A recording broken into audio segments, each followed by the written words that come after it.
ইতিমধ্যে কিন্তু বাংলাদেশের এমন কোনো যুদ্ধবিমান নেই যা দিয়ে ভারতের সঙ্গে লড়া যাবে। তবে ভারতের জন্য দুঃখের বিষয়, বাংলাদেশের সঙ্গে 16টি জেট-এনসি যুদ্ধবিমান ডিল করার মাধ্যমে চীন কিন্তু বাংলাদেশের আকাশসীমা পাহারা দিচ্ছে। বর্তমানে বাংলাদেশের প্রেক্ষাপট বিবেচনায় বাংলাদেশের সবচেয়ে বড় দুর্বলতা হলো বাংলাদেশ বিমান বাহিনী। বাংলাদেশ বিমান বাহিনীও এই বিষয় সম্পর্কে অবগত, যার কারণে অতি শীঘ্রই 16টি মাল্টি রোল কমব্যাট এয়ারক্রাফট যুক্ত করার সিদ্ধান্ত নিচ্ছে।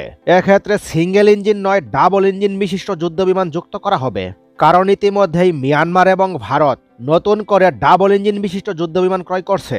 আর এটিকে ব্যালেন্স করতে হলে বাংলাদেশের ডাবল ইঞ্জিন বিশিষ্ট মাল্টি রোল কমব্যাট এয়ারক্রাফট ক্রয় ছাড়া কোনো বিকল্প নেই। বাংলাদেশ বিমান বাহিনীর যে সক্ষমতা, তার মধ্যে সবচেয়ে বড় দুর্বলতা হলো বাংলাদেশের যুদ্ধবিমানের সংকট। আর এটি স্বীকার করেই কিন্তু বাংলাদেশ বিমান বাহিনীকে শক্তিশালী করার ঘোষণা দিয়েছে। বাংলাদেশের প্রতিরক্ষায় বাংলাদেশ বিমান বাহিনীর ঠিক কত সংখ্যক যুদ্ধবিমান প্রয়োজন, এ সংখ্যাটা বাংলাদেশের উপর পুরোপুরি নির্ভর করে না। এক স্কোয়াড্রন হিসেবে মূলত 16 থেকে 18টি যুদ্ধবিমানকে ধরা হয়। বাংলাদেশের নিরাপত্তায় ঠিক কত স্কোয়াড্রন যুদ্ধবিমান লাগবে তা পুরোপুরি বাংলাদেশের উপর নির্ভর করে না, তা নির্ভর করে পার্শ্ববর্তী দেশগুলোর সক্ষমতা এবং ফরমেশনের উপর। বাংলাদেশের নিরাপত্তায় ঠিক কত স্কোয়াড্রন যুদ্ধবিমান লাগবে তা আমরা না জানলেও ভারত এবং মিয়ানমার তারা কিন্তু সঠিক সংখ্যাটা জানে, কারণ আমাদের বিমান বাহিনী এ বিষয়ে গবেষণা না করলেও ভারত ও মিয়ানমারের বিমান বাহিনী কিন্তু এ বিষয়ে গবেষণা করেছে। পার্শ্ববর্তী দেশ ভারতের গবেষণা অনুযায়ী তাদের নিরাপত্তায় 42 স্কোয়াড্রন যুদ্ধবিমান প্রয়োজন। অপরদিকে মিয়ানমারের গবেষণা অনুযায়ী তাদের প্রয়োজন 12 স্কোয়াড্রন যুদ্ধবিমান।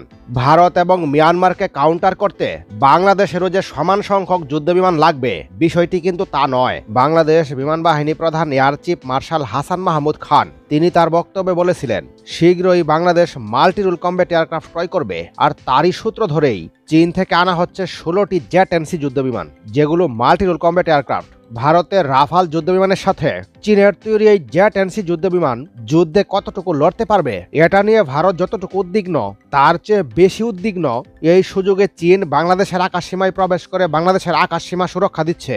ভারতের জন্য কিন্তু এটা বড় একটা হুমকি, যার কারণে বাংলাদেশকে নয়, তারা চীনকে ভয় পাচ্ছে। এখানে আরেকটি প্রশ্ন থাকতে পারে, চীন কেন বাংলাদেশের আকাশ পাহারা দিচ্ছে, তাদের লাভটা কি? আসলে এটি একটি কৌশলগত সহযোগিতার অংশ। চীন ও ভারতের মধ্যে প্রতিদ্বন্দ্বিতা বেড়ে যাওয়ায় এখানে কিন্তু বাংলাদেশকে ট্রাম্প কার্ড হিসেবে বেছে নিয়েছে চীন। অপরদিকে ভারতের সঙ্গেও বাংলাদেশের সম্পর্ক ভালো নয়, তাই বাংলাদেশও এই সুযোগে ভারতের সঙ্গে খেলতে চায়। আর এই সুযোগটাকে কাজে লাগাচ্ছে চীন এবং বাংলাদেশ, যার কারণে তারা এক জোট বেঁধে ভারতকে কাউন্টার করছে। ভারতের রাফাল যুদ্ধবিমানের সঙ্গে ফাইনালি পেরে উঠতে না পারলেও অনেকাংশেই টেক্কা দিতে পারবে চীনের জেট-এনসি যুদ্ধবিমান। তবে অনেক ক্ষেত্রে রাফাল যুদ্ধবিমানের চাইতে এগিয়ে রয়েছে চীনের জেট-এনসি যুদ্ধবিমান। যেমন গতি এবং পাল্লার দিক থেকে রাফালের চাইতে এগিয়ে রয়েছে জেট-এনসি যুদ্ধবিমান।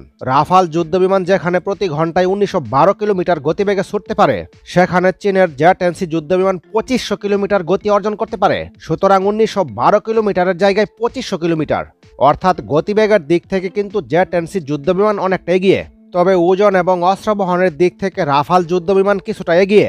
তবে আধুনিক টেকনোলজির কারণে চীনের জেট-এনসি যুদ্ধবিমানও কিন্তু রাফালের সঙ্গে যুদ্ধে কার্যকরী ভূমিকা পালন করার সক্ষমতা রয়েছে, যার ফলে ভারতের সামরিক বিশ্লেষকেরা এই জেট-এনসি যুদ্ধবিমানকেই ভারতের আকাশসীমায় শক্ত প্রতিপক্ষ হিসেবে বড় করে প্রচার করছেন। তবে এই ভিডিও সম্পর্কে আপনাদের মতামত কমেন্টের মাধ্যমে জানিয়ে রাখুন। পরবর্তী নতুন ভিডিও সবার আগে পেতে চাইলে চ্যানেলটি সাবস্ক্রাইব করে রাখুন।